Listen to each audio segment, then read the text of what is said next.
pre-sales has more of a variable part to their compensation, and it's measured on things which they should be measured on, which is, annual recurring revenue.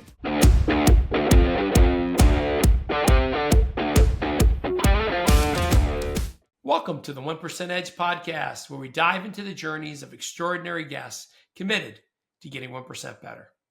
Today's hot topic: breaking the silos between sales and pre-sales.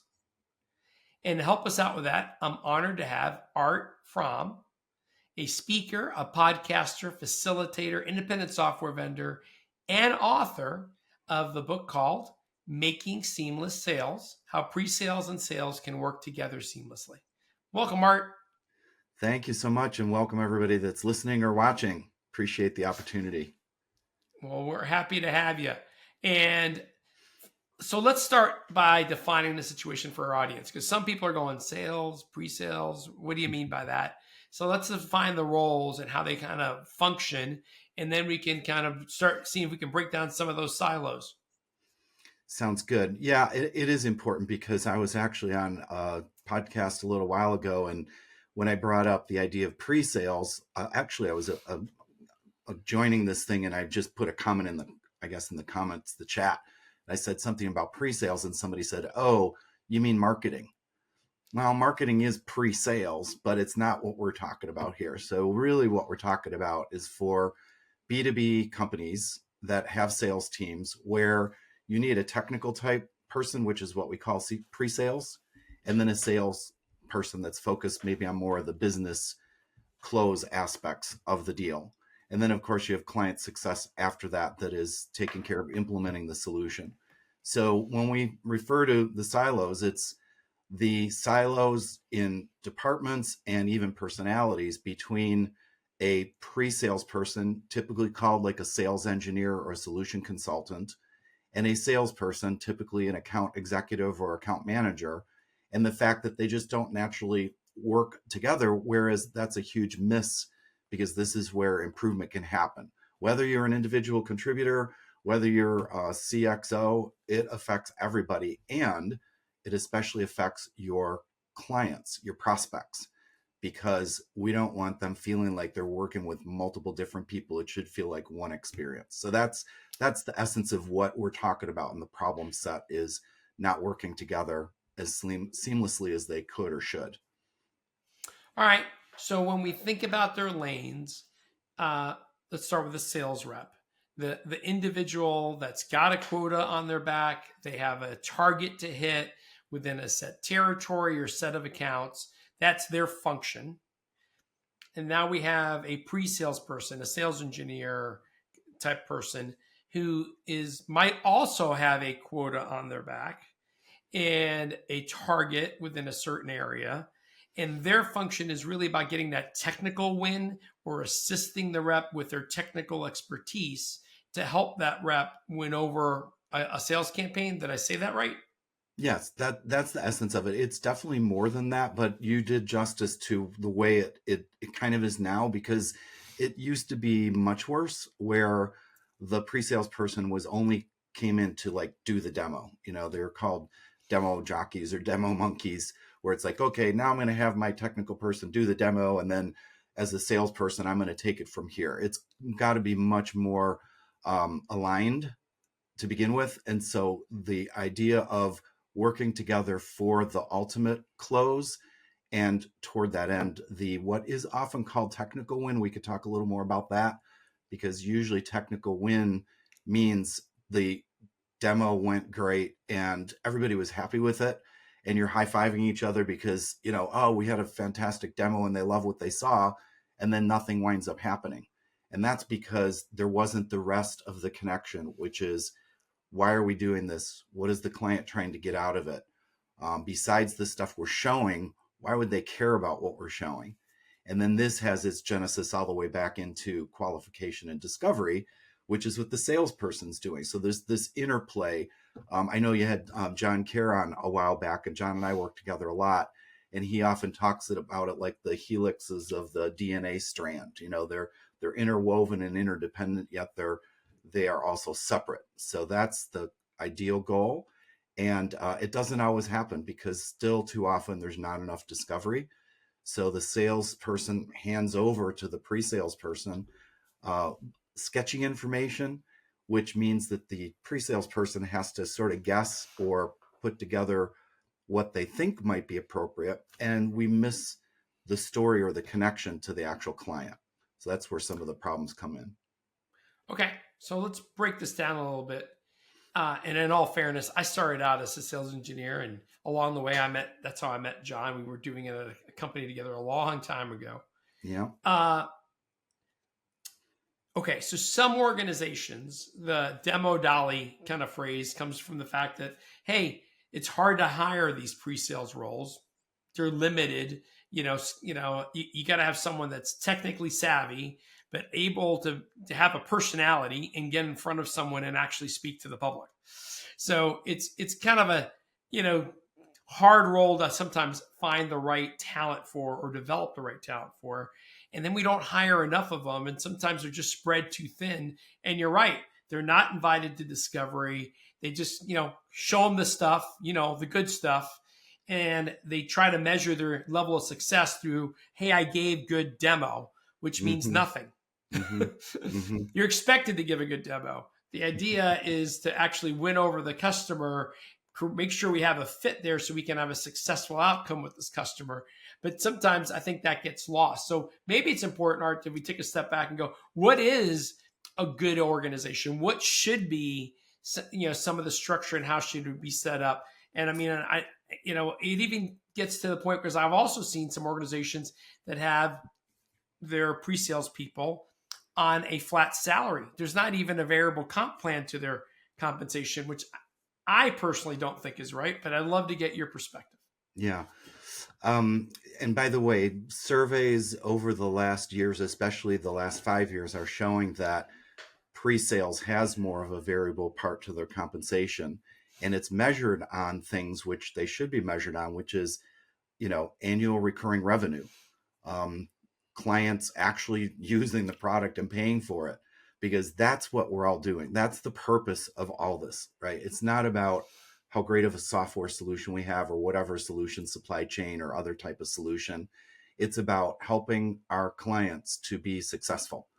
So to begin with, qualification and discovery should not be taken lightly. And unfortunately, it's this really interesting dynamic of sometimes the salesperson, when they are a little bit light in what they've done, the SE can pull that right out of the fire and make something out of it. And that's how good they are. That's the special talent that you're talking about. That Sorry, but doesn't Art, just make sure, I don't mean to interrupt you, but in your Yeah. scenario, are you saying that in that case, the rep went out, talked to the customer, and the pre-sales person did not, and then they were able to take those broken notes and make something out of it? Right. Exactly. But that's not ideal, I'm No. assuming. No. So what is, what would be ideal? Let's start with, should it pre-sales have an active role in discovery and qualification of an opportunity? Yes. Once proper qualification is done, where it's clear that the client has enough of a need and that there is the potential for providing them with a solution, then at a minimum, the notes should be shared in total. Ideally, though, the salesperson brings in the SE so that they can start to, in parallel, do discovery. The salesperson concentrating a lot more on the business level type discovery, the higher level needs, and then also what is the decision process that the client's going through so that they understand who has to be convinced to move forward. And then the SE or pre-sales is listening to that and understanding that as the context of the solution, and then pulling together the solution enough, but not too much, to address what the needs are. And then in the process of that, what should be happening is listening for things that the client might not even know that they don't know. So you've heard the expression, the client's always right, or the customer's always right.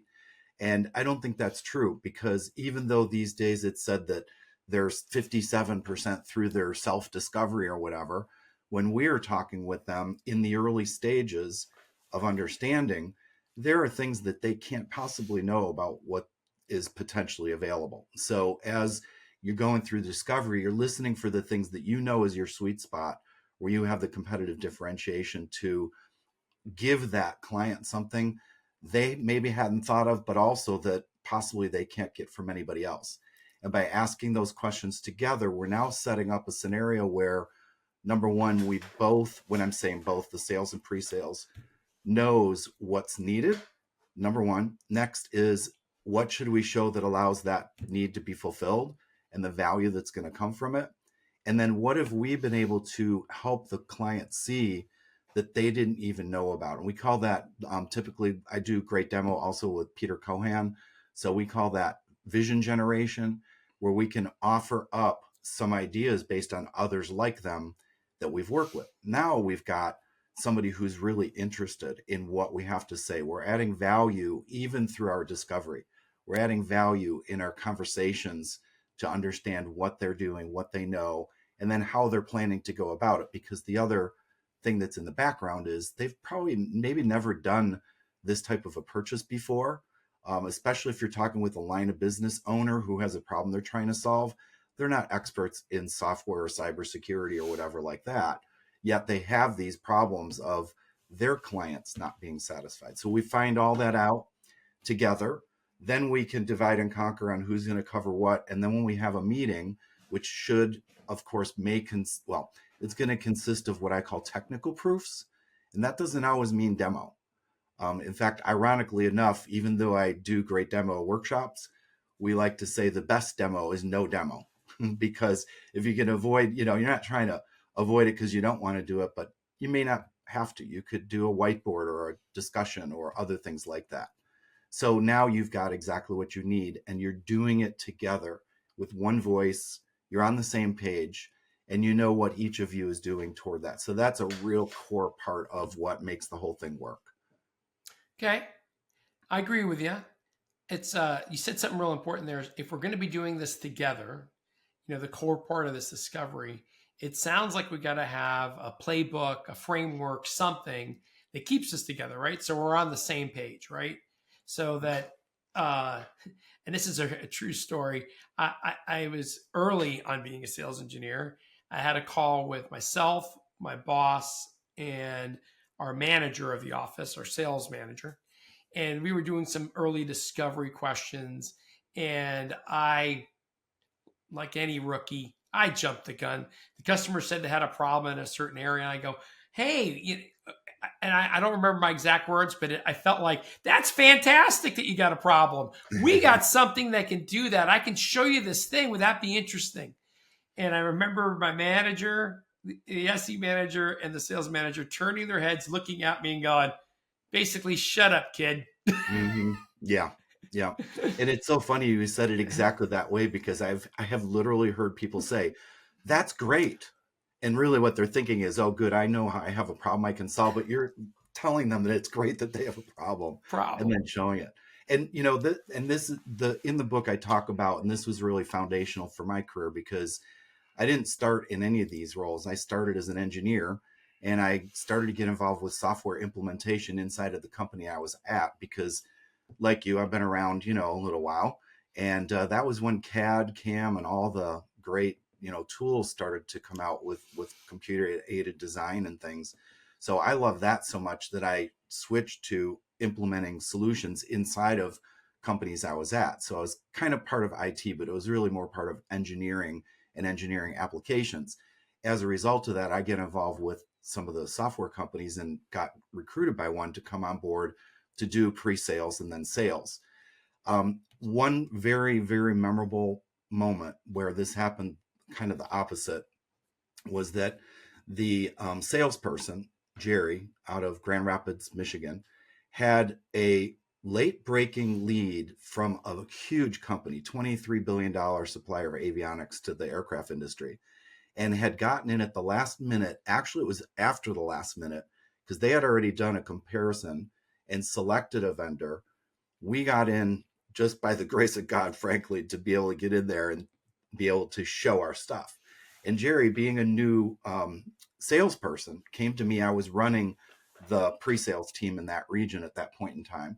And Jerry said, hey, Art, I've got this deal. I need you to come with your A game, and all the usual things we hear. We only have one shot at this. It's going to be huge. All that. Everybody that's been in these roles, you that sounds familiar, right, Carlos? It's So all on you. No yeah, pressure. yep, that's right. I know you're going to be great. We need to show a demo. And I said to Jerry, I said, well, first of all, and we had so many different things we could show. I was kind of kidding, but I was also trying to make a point. Like, Jerry, we could try to show a demo, but just tell them it's going to take 3 days to show everything we have. So let them know that. And of course, I was kidding and making the point that how would we know what to show? So Jerry listened to me and one of my key SEs that let's do some discovery. Let's just find out what they're doing. I know we're in at the last minute and all that stuff, but let's try to find out what's going on.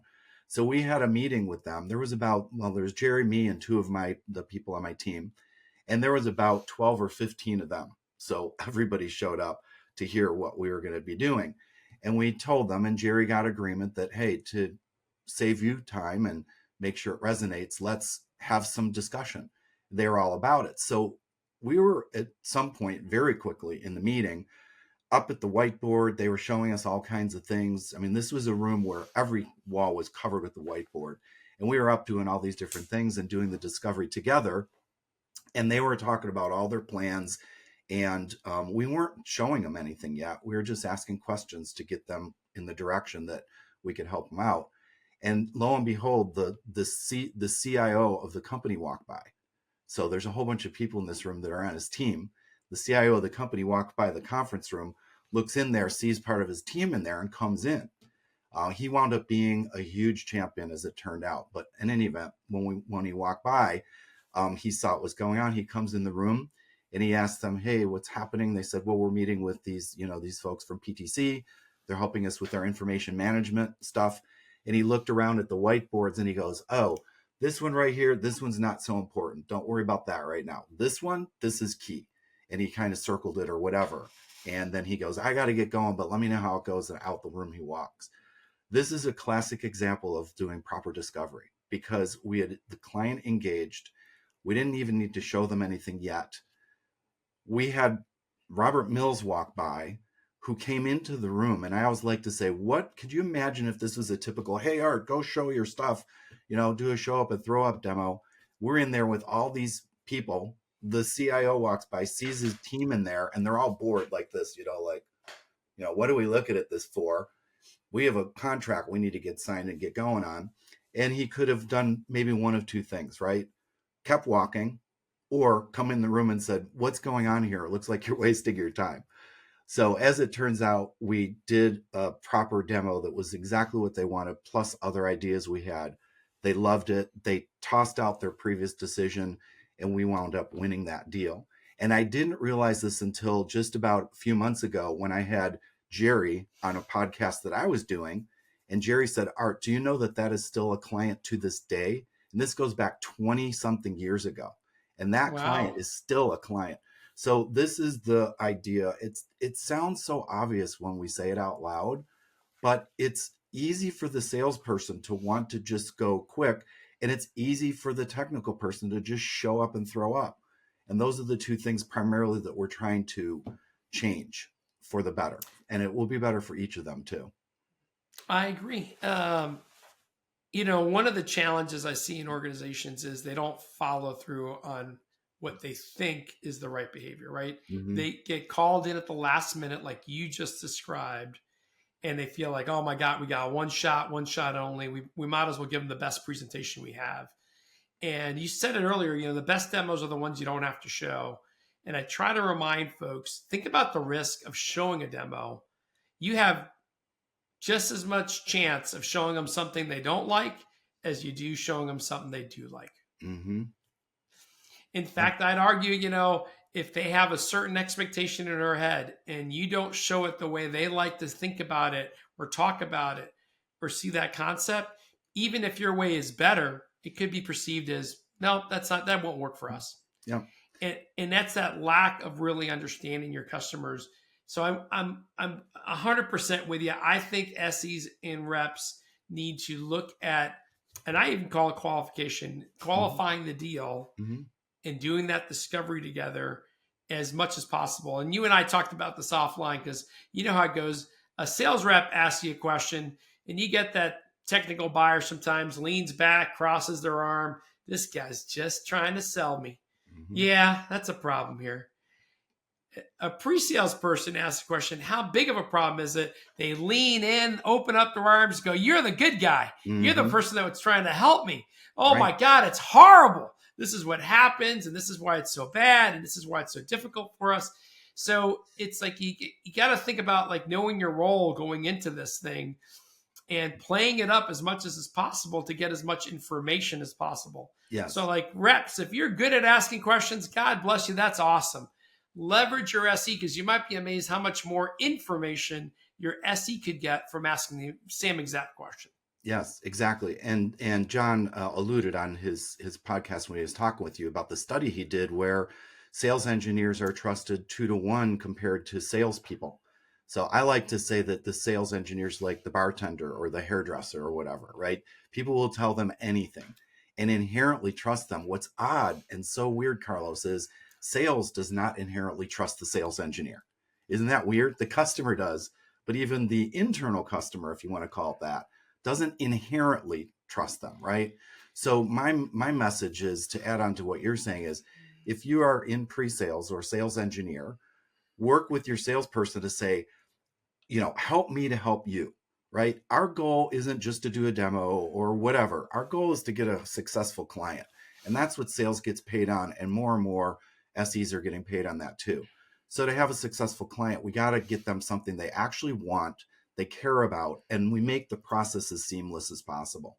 So help me to help you achieve your goal of your quota, attainment and everything else. And the way we do that is by having better discussions and understanding exactly what we're going to do before we show anything to minimize the risk you just said. And then for sales, I would say, realize that your sales engineer is trusted and can find out a lot. When I was a sales engineer in 2 different roles, when I was at Cisco, I wasn't at Cisco. I was a provider and Cisco was one of the customers. So we were doing information management systems at Cisco and at 4 Systems here in Pittsburgh. I had a badge. I was literally given a badge and I was allowed to there were certain places I couldn't go, but where I needed to talk with the engineers or the documentation people or whatever, I could go and walk around there and talk with people. And even once they had our solution, help them with that and find out other ways to use it. That's how much trust they had in me. I don't think they would have given the salesperson a badge. You know what I mean? I agree. I mean, some of my best connections within some of my councils, I've been on both sides of the fence, have been my pre-sales person's connection because, it's always been like, hey, they're there to help. They're the expert. Now, just like not all salespeople are A players, not all pre-sales people are A players either. Mm-hmm. And here's the big mistake I see them make. I go into some organizations and I ask the pre-sales people, what's your role? They go, well, they're solution expert. We come up with a solution that actually works to solve the customer's problem. I go, yeah, it's nice. But I don't see it that way. I mean, that's just table stakes. Mm-hmm. I think you should be the problem solver expert. I go, what do you mean? He goes, because it goes back to something you said earlier. We should be really good at asking questions around the problems that our product solves because the customer isn't always thinking about all those problems. Mm-hmm. And then, be good at really peeling back that onion to dive deeper. Well, how often does it happen? What are the implications? There's times that customers don't even know that there's a solution to the problem. That's just the way we do things. Mm-hmm. Right. And until, we get there and we have those conversations that way, do we get better? But just like reps need to go through training and practice and coaching to get better at their skill set, so does pre-sales. Because sometimes they rely way too much on their product solution expertise and don't realize, dude, you got to be as good as a sales rep as anyone else we have. Absolutely. You got to be really good at asking questions. You got to have really good presentation skills. You got to be able to handle objections just as much as a rep does. And unfortunately, some organizations don't invest in that, right? They get a technical person, they show them the demo, and they think it's going to be good. And when they get out there and they're not properly prepared and they fall on their face, that's where you get salespeople going, hey, uh, I'm not putting Charlie in front of anybody Yeah, because I don't think Charlie has what it takes. And that's where it takes a really pre-sales organization to elevate that bar, to make themselves that valuable, the yin and yang, if you will, with sales. exactly. That's 100% correct. And in the book, I do talk about the fact that whatever we think about the other counterpart, it's kind of like in kindergarten. I think we learned this. If you're pointing at somebody, you have three fingers pointing back at you. Remember that? So if you're going to either which way say what the other counterpart is not doing correctly or should do differently, we got to turn the mirror on ourselves. And in the book, I talk about, there's 20 specific ideas which come later in the book, because there's a lot of process and understanding the decision process and all those types of things as well that we need to do. But when it comes to what sales can do for pre-sales and pre-sales can do for sales, it's about equal. There's definitely room for improvement all the way around. And we want to break down not only silos of the organization and even what the roles are seem to be separate. I mean, they are distinct, but they're interrelated. We also want to break down the silos of any type of accusing of anything going on and realize that we all can continue to improve. And the only way we can do that together is by, again, focusing on the client. What is the outcome that they're trying to achieve? Well, So that's what I talk about in the book, is those things I, that are I liked your actionable. book. And I do love the fact that you focus on these two critical roles to successful sales, especially in SaaS type companies, B2B, that sell something that's complex and technical, and Yeah. you need a team to go do that. I thought you did a great job. Um, Thank you. it's interesting because I think back to early in my career, I worked for this guy named Don Smith, and he had the 13 commandments of pre-sales. And they were great. They were all, some of them were funny, but at the time, Bob Spinner was our CRO, if you will, and he had one commandment: make thy quota. And that's something, Right. we gotta recognize our sales guys have got their neck on the lines for these Yeah. deals. So should we, or at least take it that seriously going into it. Art, I could talk to you all day about this topic, but I'm going to run out of time. So, Art, tell us a little bit about yourself. Well, so I have spent a career in, as a customer on the receiving end of demos, good and bad, and salespeople, good and bad, and then in sales and sales management roles, where I was able to implement things that I saw and develop my teams. So both pre-sales and sales, and even a post-sales role too, that I talk about in the book. And then for the last 25 years, I've been doing sales enablement based on all of that experience. What's different is I have done pre-sales and sales. Most methodologies, most companies, and most training is focused either on one or the other, which furthers this silo idea.